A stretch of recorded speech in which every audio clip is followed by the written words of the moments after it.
Do you think Kamala Harris can win the presidency against Donald Trump? She is the Vice President of the United States, serving alongside President Joe Biden. She is the first woman, black woman, and first South Asian woman to hold this position. Harris is also the Democratic nominee for the 2024 presidential election. If you are a fan of Kamala Harris, give us a like and comment below. Early life and background. Kamala Devi Harris was born on October 20, 1964, in Oakland, California. She was the daughter of Shyamala Gopalan, an Indian-American cancer researcher and civil rights activist, and Donald Harris, a Jamaican-American economist and professor at Stanford University. Growing up in a diverse environment, Harris was exposed to a variety of cultural influences, which played a significant role in shaping her worldview. Kamala's mother was a strong influence in her life. She was a breast cancer researcher and had emigrated from India in 1958 to pursue her education. She instilled in Kamala and her younger sister, Maya, a sense of pride in their heritage and a commitment to public service.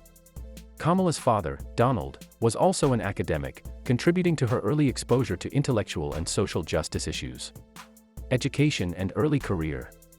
Harris attended Howard University, a historically black college in Washington, D.C., where she majored in political science and economics.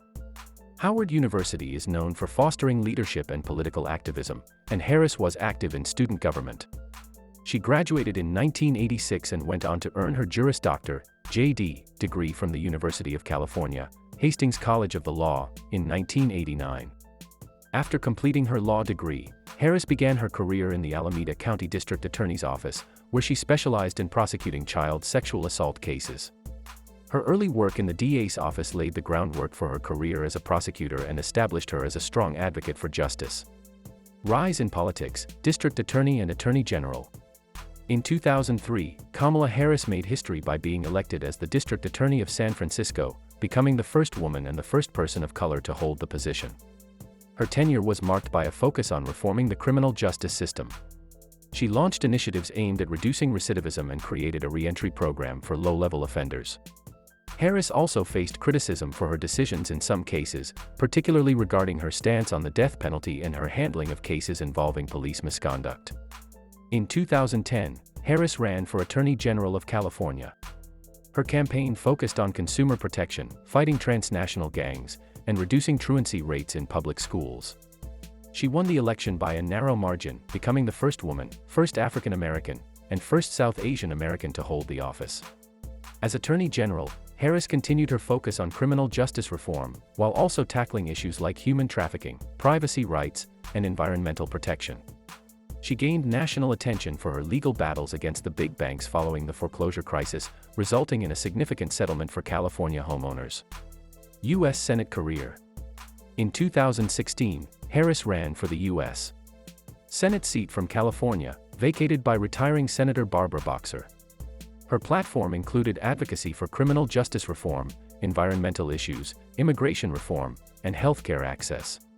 Harris won the election, becoming the second African American woman and the first South Asian American to serve in the U.S. Senate. As a senator, Harris quickly gained a reputation for her tough questioning during Senate hearings, particularly in her role on the Senate Judiciary Committee. She was an outspoken critic of the Trump administration's policies, particularly on immigration and healthcare. Her prosecutorial background often came to the forefront during high-profile hearings, including those involving Supreme Court nominees and investigations into Russian interference in the 2016 presidential election. Presidential campaign and vice presidency. In January 2019, Harris announced her candidacy for the Democratic nomination for President of the United States in the 2020 election. Her campaign focused on issues like Medicare for all, climate change, and criminal justice reform. Despite an initial surge in popularity, particularly after a strong performance in the first Democratic debate, her campaign struggled to maintain momentum. Harris suspended her campaign in December 2019, citing financial difficulties. However, Harris's national profile had been significantly raised, and in August 2020, Democratic presidential nominee Joe Biden selected her as his running mate. This choice was historic, as Harris became the first woman of South Asian descent, the first black woman, and the first person of Indian descent to be nominated for national office by a major party. The Biden-Harris ticket won the election, and on January 20, 2021, Kamala Harris was sworn in as the 49th Vice President of the United States. She became the highest-ranking female official in U.S. history, as well as the highest-ranking Black and South Asian official. Vice Presidency and legacy. As Vice President, Kamala Harris has taken on a range of responsibilities. She has been a key advocate for the administration's agenda on issues such as COVID-19 relief, infrastructure, and voting rights. Harris has also focused on addressing the root causes of migration from Central America, advocating for better governance and economic opportunities in the region. She has faced challenges in this role, with criticism over her handling of the complex immigration issue. Harris has also been involved in international diplomacy, representing the United States in meetings with foreign leaders and at global summits. Her role as Vice President has been particularly notable for breaking barriers and setting precedents for future leaders. Kamala Harris's personal life. 1. Willie Brown. In the early 1990s, Kamala Harris dated Willie Brown, who was then the Speaker of the California State Assembly and later became the Mayor of San Francisco. This relationship has been a subject of public interest, particularly because Brown appointed Harris to 2 state boards during their relationship. The appointments, however, were within his authority as Speaker, and Harris has stated that her career has been defined by her work and achievements rather than her relationships. 2. Douglas Emhoff. Kamala Harris married Douglas Emhoff, an attorney, in 2014. The couple met on a blind date set up by a mutual friend. Emhoff, who had a successful career in law, has been a supportive partner, often accompanying Harris on the campaign trail and during her official duties. Their relationship has been characterized by mutual respect and shared values, with Emhoff taking on the role of second gentleman following Harris's election as vice president. Children. Kamala Harris does not have biological children, but she is a stepmother to Douglas Emhoff's 2 children from his previous marriage, Ella and Cole Emhoff. Harris has a close and affectionate relationship with her stepchildren, who refer to her as Mamala, a blend of Mom and Kamala. She has often spoken about her blended family with pride, emphasizing the importance of their bond and the joy they bring to her life. The death of her mother. Shyamala Gopalan died in 2009 due to colon cancer. Shyamala was not only a prominent cancer researcher but also a profound influence on Harris's life and career. Kamala Harris controversy and scandals. Her career, like that of many public figures, has been subject to scrutiny and controversy. While she has not been involved in major personal scandals, certain aspects of her career have sparked debate and criticism. Here are some notable controversies associated with Harris. 1. Prosecutorial record on criminal justice. Harris's tenure as District Attorney of San Francisco and Attorney General of California has been scrutinized, particularly regarding her positions on criminal justice issues. Death penalty. Harris has faced criticism for her handling of death penalty cases. As District Attorney, she chose not to seek the death penalty in the high-profile case of a police officer's murder, which drew backlash from law enforcement groups. Later, as Attorney General, she defended the state's death penalty in court, despite her personal opposition to it, which some viewed as a politically expedient move. Truancy program. Harris championed an anti-truancy initiative that threatened parents of chronically truant children with prosecution. While the program aimed to address absenteeism, it faced criticism for potentially criminalizing parents, particularly from low-income and marginalized communities. Harris has acknowledged the criticisms and has spoken about the need for better policies to address the root causes of truancy. Transgender inmates' rights. As Attorney General, Harris's office initially defended the state's decision to deny gender reassignment surgery to a transgender inmate, which drew criticism from LGBTQ+ advocates. She later changed her stance and expressed support for the rights of transgender inmates. 2. Relationship with Willie Brown. Kamala Harris's past relationship with Willie Brown, a powerful California politician, has been a point of controversy.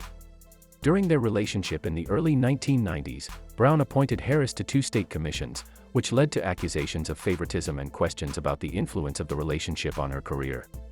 Harris and Brown have both acknowledged the relationship, but Harris has consistently emphasized that her career has been defined by her own achievements and qualifications. 3. 2010 campaign finance issues. During her 2010 campaign for Attorney General of California, Harris's campaign was fined for failing to properly report $34,000 in donations. The campaign attributed this to clerical errors, and Harris herself was not directly implicated in any wrongdoing. The fine was relatively minor, but it drew attention during the campaign. 4. Handling of clergy abuse cases. As Attorney General, Harris was criticized for her handling of clergy abuse cases in California. Some victims' advocates argued that she did not pursue investigations or release files related to church abuse cases as aggressively as she could have. Harris has defended her record, highlighting the limitations of the office and the complexities of such cases. Kamala Harris's net worth and properties. As of the latest estimates, Kamala Harris's net worth is reported to be between $6 and $8 million. This wealth has been accumulated through her career as a lawyer, district attorney, attorney general, and senator, as well as through book deals and her husband's earnings. Douglas Emhoff, Harris's husband, is an attorney who has also contributed significantly to their combined wealth. Harris and Emhoff own properties in Los Angeles, California, and Washington, D.C. Their Los Angeles home, located in the Brentwood neighborhood, is valued at several $1 million and is known for its privacy and modern design. Their D.C. residence, located in the exclusive Colorama neighborhood, is also substantial, reflecting their need for space and security given their public profiles. Kamala Harris presidential campaign against Donald Trump. Kamala Harris was nominated by the Democratic Party for the presidency following Joe Biden's withdrawal from the race against Republican nominee Donald Trump. As the sitting vice president and a prominent figure within the party, Harris's nomination marked a historic continuation of her groundbreaking career. Her selection reflected the party's commitment to diversity and inclusion, as well as a strategic choice to galvanize a broad coalition of voters. Harris's platform emphasized unity, social justice, and economic recovery, aiming to build on the accomplishments of the Biden administration while addressing the pressing challenges facing the nation. This nomination positioned her as a central figure in a crucial election, with the potential to become the first woman and person of color to hold the presidency in the United States.